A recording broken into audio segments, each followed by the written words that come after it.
Forum P4KF yang dibesut oleh Bung Adrianus Jahamat alias Adam harus dibubarkan. Mengapa dibubarkan? Karena yang pertama, secara legalitas cacat hukum, ilegal itu.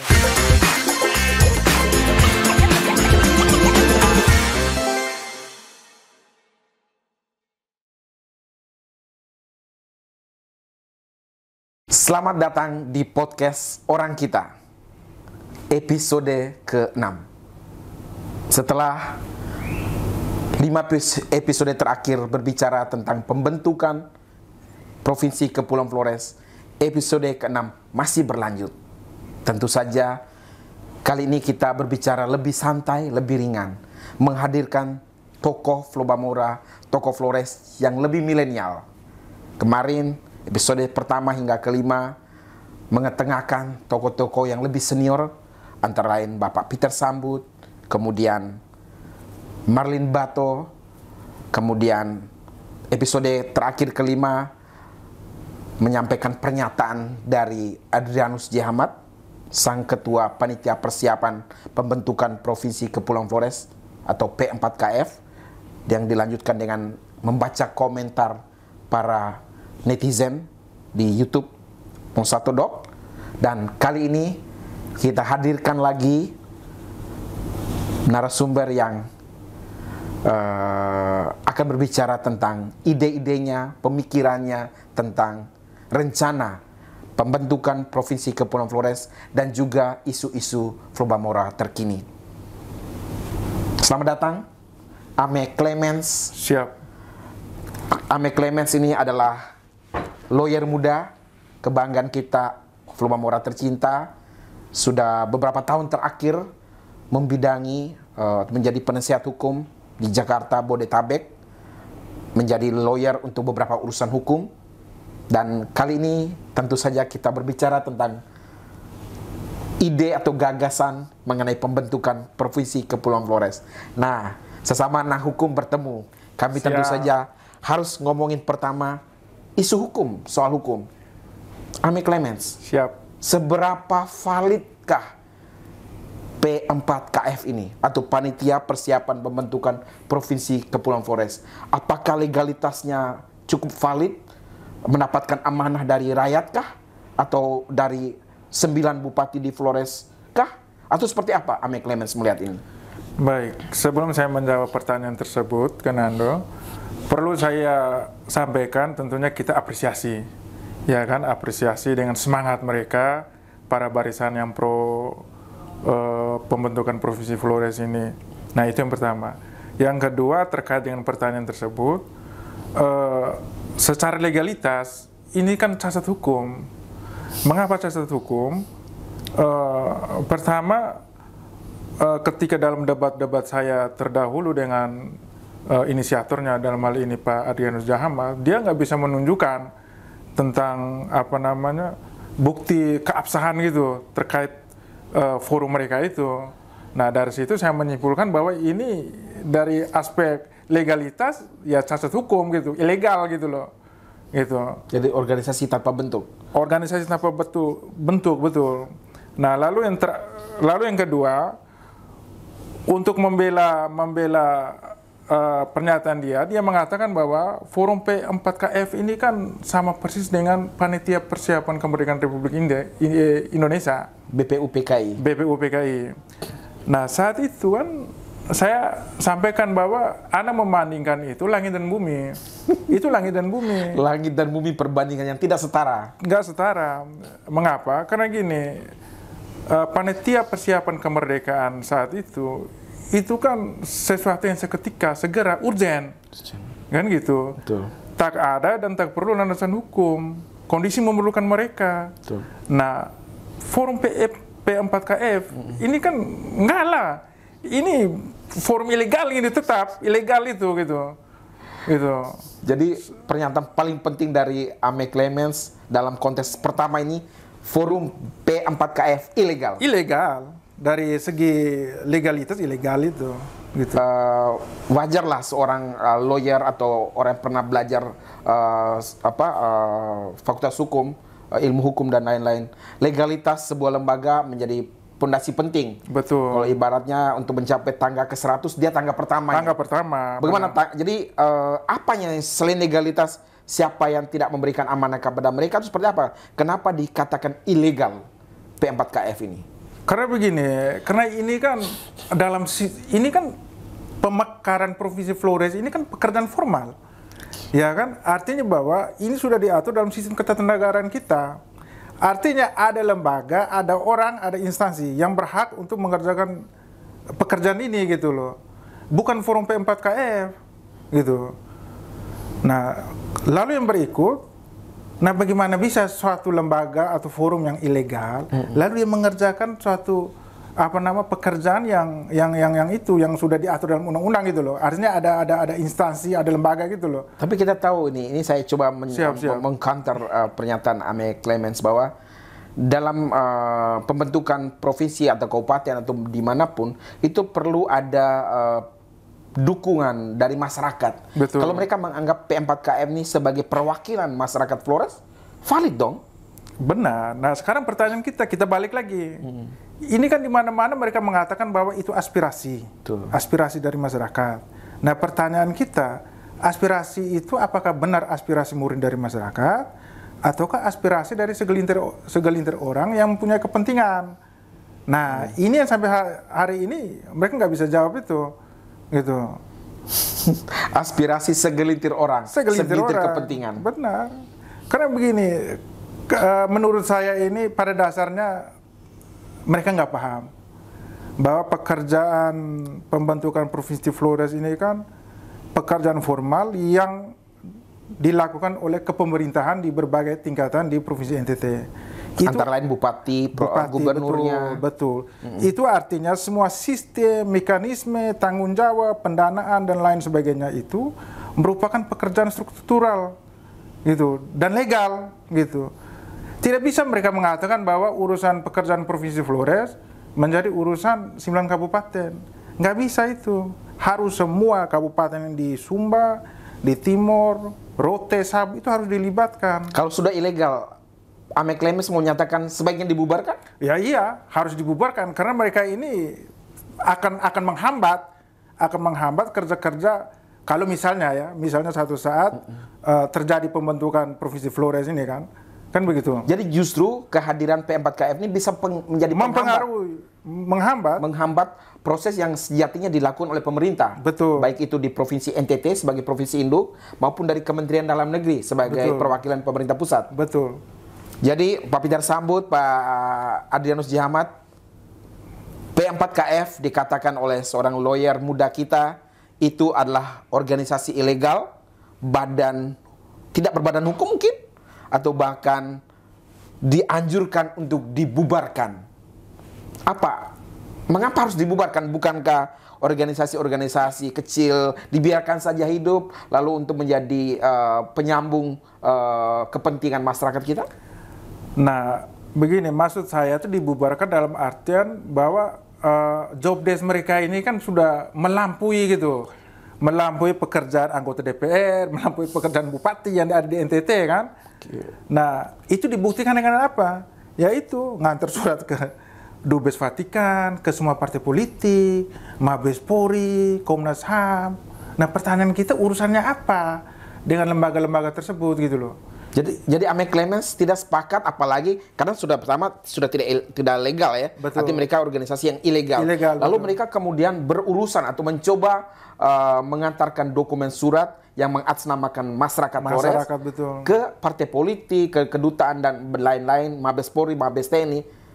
Itu seberapa penting atau menjadi hal yang sia-sia? Ya menurut saya mah sia-sia itu. Dan bahkan ya pasti seperti yang dikatakan Kak Roy Watu, bikin malu orang Flores. Kenapa dikatakan bikin malu? Ya karena ya kita sebagai orang Flores ini kan dibawa-bawa kan dalam kampanye mereka kan. Padahal kita tahu bahwa pekerjaan itu kan unprocedural, gitu, tidak sesuai dengan aturan hukum, gitu. Jadi 1 minggu kemarin yang dimana Pak Adam ini, panggilan Pak Adrianus Jahamat dan Pak Kons sebagai sekretarisnya itu bergerilya ke seluruh 34 titik tadi, itu perbuatan yang sia-sia dan seharusnya tidak perlu dicatat. tidak perlu dicatat dan sia-sia itu. Benar, persis. Dahsyat sekali.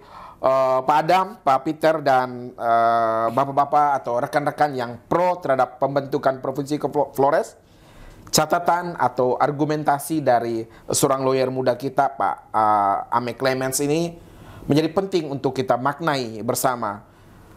Sejatinya menurut Ame Clemens, persiapan atau apapun ide terkait tentang pemekaran sebuah wilayah atau ide Provinsi Flores, sejatinya itu adalah urusan yang diniatkan atau diupayakan oleh pemerintah itu sendiri, baik itu DPRD-nya, bupati, bahkan gubernur di Nusa Tenggara Timur maupun di pemerintah pusat. Kita lanjutkan Ame Clemens. Oke, dalam pandangan hukum yang Ame Clemens pahami, ini badan yang ilegal. Jika sudah ilegal, tentu saja sebaiknya dibubarkan. Kalau mereka tidak membubarkan diri, apa yang seharusnya kita lakukan terhadap organisasi ini? Ya tetap. Karena ini pekerjaan formal. Terlepas mereka, makanya balik lagi kan. Ini kan bikin malu-malu orang Flores kalau tetap mereka ngotot kan, memperjuangkan ini kan. Kan gitu. Ya seperti yang Pak KRW bilang itu. Bahwa mereka ini ya kelompok-kelompok ya mau dibilang ya kelompok sempalan lah, kurang kerjaan lah, kira-kira gitu. Dianggap sempalan, dianggap kurang kerjaan. Kurang kerjaan, gitu. Ini keras, cukup keras nih pernyataan-pernyataan seperti ini. Dibubarkan karena sempalan, karena kurang kerjaan, bikin malu orang Flores dengan datang ke 34 lembaga, bahkan partai politik, kedutaan besar Vatikan. Perbuatan atau tindakan atau langkah P4KF dinilai sia-sia, mubazir, dan sebaiknya dihentikan. Apa langkah terbaik kita sebagai masyarakat Flores terhadap ide-ide seperti ini? Apakah kita akan mengamati dari jauh atau kita counter hal-hal seperti ini melalui formal ya podcast orang kita atau melalui komentar-komentar kita di jagat digital, atau seperti apa langkah yang sebaiknya kita lakukan? Nah, menurut saya langkah yang kita sebaik kita lakukan itu adalah ya kita memberikan pemahaman kan, pemahaman kepada masyarakat NTT, khususnya masyarakat Flores. Nah, itu yang pertama. Yang kedua, kalaupun mereka tetap berjuang, mestinya mereka sosialisasi ke kabupaten-kabupaten di NTT itu gitu. Mendorong DPR, bupati untuk mari kita sama-sama mengerjakan atau memekarkan ini Provinsi Flores ini, kan begitu. Gitu. Itu idealnya gitu. Tapi kalau mereka menggunakan cara-cara yang seperti ini, yang bawa surat lah, ini kan lucu gitu. Jadi sejatinya menurut Ame Clemens bahwa oke lah, bolehlah mereka punya ide, embrio dasarnya tadi. Kemudian itu sejatinya atau seharusnya dibawa ke aparat pemerintah. Ke 9 kabupaten, kemudian kepada 9 DPRD, bahkan gubernur, kemudian itu menjadi isu besarnya. Bukan cuman 9 kabupaten, seluruh kabupaten yang ada di NTT harus dilibatkan dalam urusan ini gitu. Karena ini kan pekerjaan ini provinsi kan? Betul. Nah, merupakan sebuah pekerjaan provinsi, maka kepemerintahan di bawah provinsi, kabupaten, seluruh NTT harus terlibat. Kenapa harus terlibat? Karena begini, KM. Karena ini kan menyangkut pendanaan nih. Betul. Terkait kajian ilmiah kan. Nanti kalau misalnya Pemprov NTT memotong anggaran untuk membiayai kajian ilmiah dan lain sebagainya, tentunya kan kabupaten di luar Flores itu kan pasti mereka protes, mereka marah. Mereka bilang lah, kalian urusan Provinsi Flores kalian kerja sendiri, jatah APBD dari APBD untuk kita mestinya sekian dipotong. Nah, sementara kami nggak dilibatkan. Kan jadi kacau itu kan? Cukup masuk akal. Gitu. Saya sudah bisa memahami pandangan clear dari Ame Clemens soal P4KF yang tidak berbasis badan hukum yang sah, artinya ilegal. Setelah yang dibubarkan, perbuatan sia-sia. Kita tarik lebih jauh. Tentu saja kita pahami bagaimana P4KF melihat bahwa usaha untuk mewujudkan kesejahteraan masyarakat Flores ini tentu saja impian kita bersama. Tentu saja. Nah, mereka menginginkan itu dengan mendirikan provinsi sendiri, melepaskan diri dari Nusa Tenggara Timur. Kalau melihat secara lebih luas lagi, komprehensif lagi, sebenarnya langkah-langkah untuk meningkatkan kesejahteraan itu seperti apa menurut Ame Clemens selain memisahkan diri dari NTT? Jadi bicara soal kesejahteraan, kemakmuran, ini kembali lagi ke leader, ke pemimpin sih, pemimpin bupati, gubernur kan. Nah, tinggal sekarang bagaimana kita mendorong DPR ini yang berkualitas ini untuk bekerja sesuai tupoksi, lalu gubernur, bupati, pemimpin di daerah benar-benar bekerja buat rakyat. Sesederhana itu aja. Nggak ada perlu teori harus makar, harus apa itu, nggak ada lah, bullshit semua itu. Nggak ada itu, saya nggak percaya itu. Jadi paling penting adalah kita menyiapkan kader-kader terbaik Pulau Bamora untuk menduduki posisi bupati, posisi DPRD. DPR yang ini, sehingga benar-benar dia perjuangkan aspirasi masyarakat ini, gitu. Kan begitu. Jadi tidak perlu ada energi yang dikorbankan atau diluangkan untuk hal-hal yang tidak penting, Ya, seperti pemekaran. Betul, nggak penting pemekaran. Kita ini kan, alasan mereka ini kan bahwa pemekaran Provinsi Flores itu untuk mendekatkan pelayanan, betul. memudahkan pengontrolan, koordinasi apa segala macam itu. Nah, ini kan kita hidup di era tahun 2023 kan. Masyarakat kita ini kan pasti berbeda, lalu zamannya juga berbeda, peradaban juga ya tentunya berubah gitu. Gitu. Sekarang aja kejadian di sudut dunia manapun detik ini juga ya kita bisa tahu kan, gitu. Nah, alasan-alasan mereka ini kan bisa diterapkan kecuali di tahun 80-an, 90-an, nah itu cocok gitu. Kan begitu kan. Jadi teknologi informasi yang Betul. sudah menjadi bagian tidak terpisahkan dari Benar. perjalanan bangsa kita, Betul. perjalanan Pulau Bamora kita sebaiknya digunakan untuk meningkatkan pelayanan, Betul. meningkatkan kualitas Betul. pelayanan. Apalagi kemarin kan peluncuran itu kan Satelit Satria. itu yang di Amerika itu kan. Sip. Kan begitu. Jadi menurut saya itu bullshit itu pemekaran itu. Oke, oh baik, sudah bisa pahami. Tapi tadi dikatakan leadership, kepemimpinan, menjadi isu besar juga kita di Pulau Bamora dikatakan bahwa pemilihan langsung bupati, pemilihan langsung wakil bupati, wali kota di beberapa tempat, di Kota Kupang, bahkan gubernur belakangan ini yang cenderung karena transaksional itu menghasilkan pemimpin-pemimpin yang tidak ideal, yang pada akhirnya mereka melakukan hal-hal yang bahkan jauh dari impian kesejahteraan yang diinginkan oleh masyarakat Bamora. Apa yang mestinya harus dilakukan kita anak muda Flor Bamora untuk kemudian bisa ambil bagian dalam proses pembangunan menurut Ame Clemens? Nah, menurut saya ini kan selama ini kan kalau kita melihat pola kepemimpinan pemimpin kita di daerah sana ya, mulai dari gubernur sampai bupati, itu mereka lebih kepada pendekatan top down gitu, atas bawah. Pada sekarang itu kan udah beda, sekarang kan harus partisipatif. Masyarakat itu harus dilibatkan gitu dalam urusan berbagai macam pekerjaan-pekerjaan di sana kan. Betul. Harus dilibatkan, harus diikutsertakan gitu.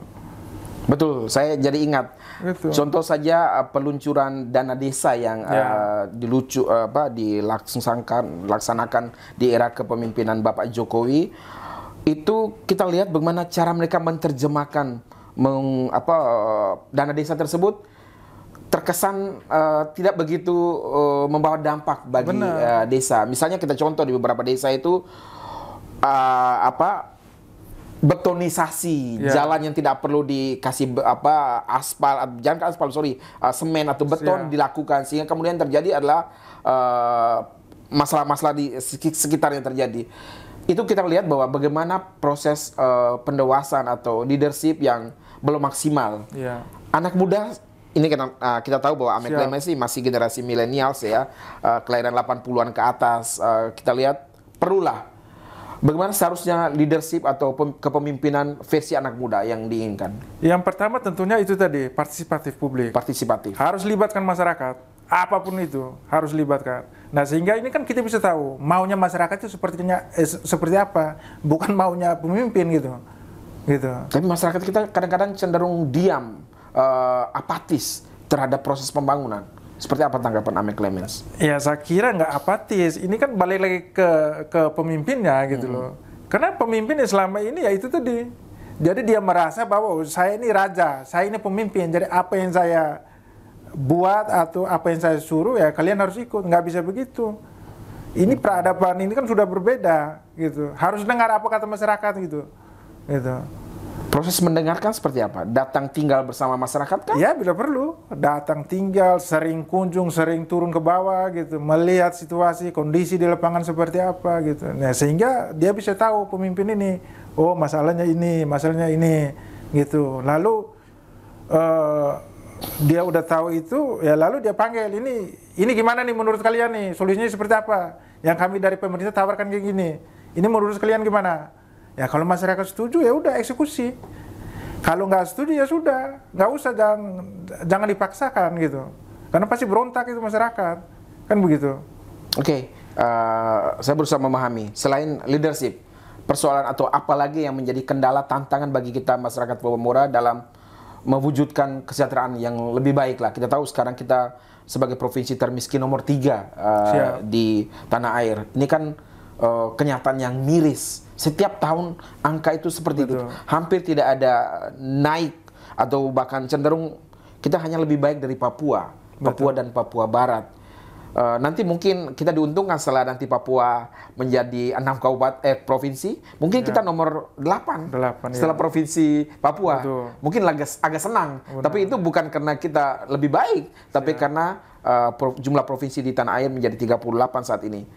Apa kira-kira selain leadership, kalau pemahaman Ame Clemens? Kalau menurut saya yang lebih memungkinkan, kan di Labuan Bajo ini kan sudah ada Badan Otorita Labuan Bajo. Bisa nggak itu dirubah? Ini kan orang-orang pintar kita NTT Jakarta ini kan banyak nih. Kenapa diubah? Diubah ya jadi Badan Otorita Flores gitu. Sehingga intervensi dari pemerintah pusat selama ini kan khusus ke Manggarai Barat nih, ke Labuan Bajo kan. Tapi saya memahami, sorry Ame Clemens, saya potong. Saya beberapa kali ikut di rapat-rapat ya. Dikatakan Badan Otorita Pariwisata Labuan Bajo itu sejatinya memang tidak hanya fokus Labuan Bajo. Namanya saja Labuan Bajo karena beririsan dengan Komodo. Tapi sebenarnya yang menjadi tujuan besarnya adalah Flores pada umumnya, bahkan NTT secara keseluruhan. Memang dalam aspek-aspek beberapa tahun terakhir ini fokus atau intervensi pemerintah pusat itu hanya lebih diutamakan di Manggarai Barat. Bukankah itu langkah-langkah yang harus diambil atau gayung bersambutnya dari Pemda? Persis. Kalau memang seperti itu ya itu yang kita dukung gitu. Daripada makar polisi di Flores gitu. Itu saya setuju itu. Kita fokus aja, dukung aja itu Badan Otorita itu kan, Labuan Bajo itu kan. Gitu. Jadi walaupun namanya tetap Badan Otorita Labuan Bajo, tapi dikembangkan lebih luas. Se-Flores itu, daratan Flores itu. Apa potensi yang Ame Clemens lihat dari kabupaten-kabupaten pendukung setelah Labuan Bajo? Ya selama ini kan pemerintah kan sudah mengkampanyekan bahwa Flores itu wisata itu kan merupakan prioritas utama kan. Nah rata-rata hampir di setiap kabupaten kan ada tempat-tempat wisata tuh. Nah ini kan kita bicara bagaimana untuk meningkatkan kesejahteraan rakyat nih. Nah tempat-tempat wisata itu kan ini kan sudah ada anggaran dari intervensi dari pusat nih. Misalnya bangun infrastruktur jalan lah atau apa yang lebih layak gitu loh. Gitu. Itu yang kita dukung gitu. Ame Clemens, tadi dikatakan bahwa sudah paham lah bahwa P4KF ini ilegal, sebaiknya dibubarkan. Tapi begini, tadi kan dikatakan oleh Ame Clemens, sejatinya ide pembentukan Provinsi Flores, jika memang itu diinginkan, sebaiknya diarahkan untuk menjadi ide yang dilaksanakan oleh pemerintah. Baik itu Bupati, DPRD, Gubernur, dan lain-lain lah. Seandainya pemerintah di Nusa Tenggara Timur sepakat untuk kemudian Provinsi Flores ini sebaiknya dijadikan atau digolkan, tentu saja salah satu isu yang menjadi penting adalah ibu kota. Dalam berbagai paradigma atau pembicaraan belakangan ini ada 3 calon ibu kota untuk Kepulauan Flores atau Provinsi Kepulauan Flores.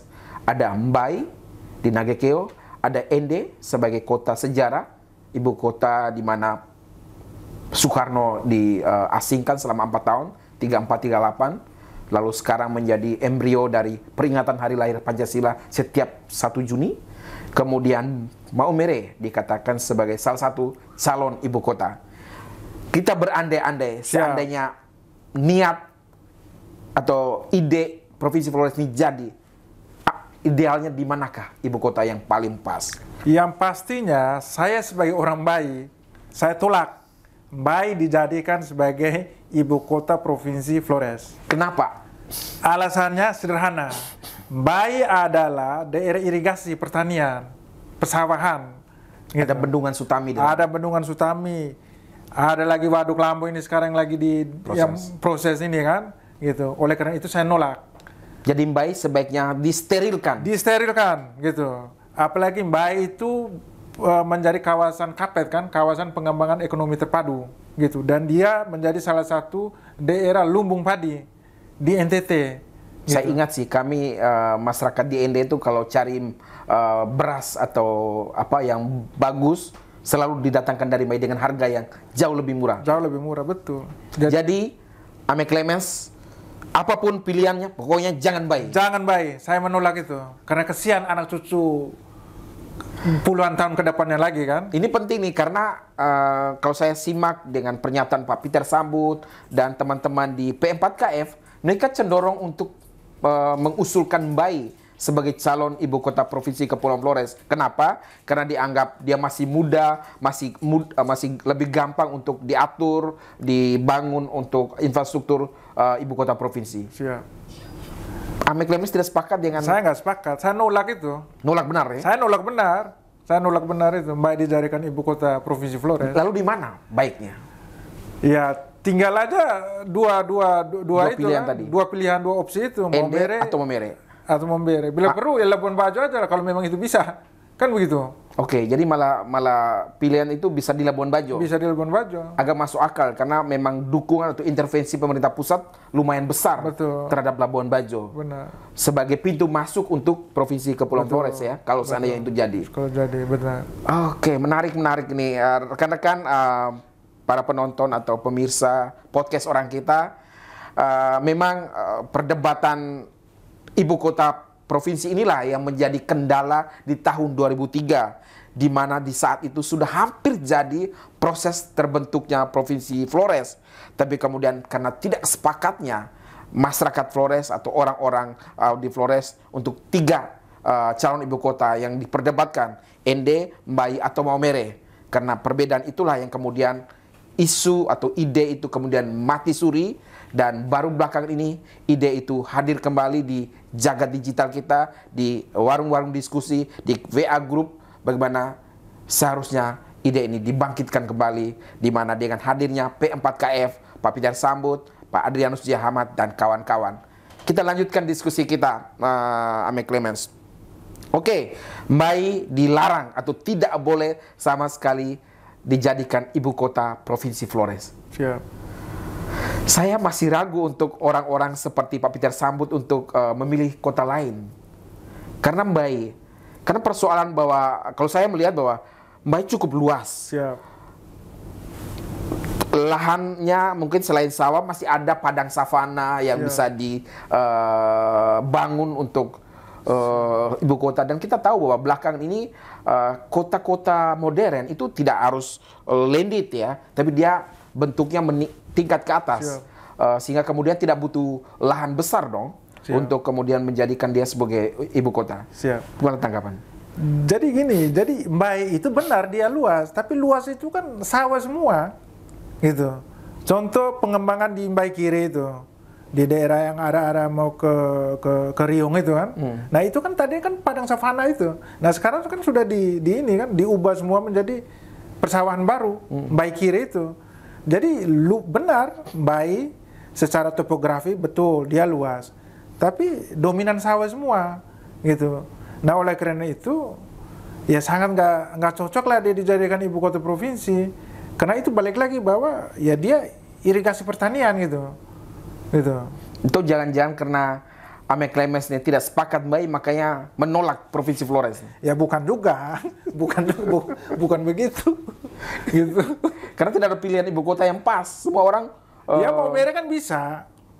Maumere masih lumayan. Masih lumayan. Karena seperti balik lagi seperti Kak bilang tadi kan bahwa bangun itu kan tidak harus ke samping ya. Nggak harus ke samping kan ke atas tingkat gitu kan gitu.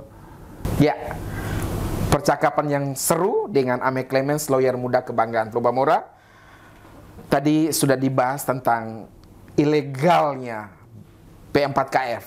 Sebagai badan yang ilegal, sebaiknya dibubarkan. Sebelum kita tutup, kita dengarkan closing statement dari Ame Clemens. Jadi baik, terima kasih Kak Nando. Jadi konklusi kesimpulan dari saya bahwa yang pertama, forum P4KF yang dibesut oleh Bung Adrianus Jahamat alias Adam harus dibubarkan. Nah, mengapa dibubarkan? Karena yang pertama, secara legalitas cacat hukum, ilegal itu.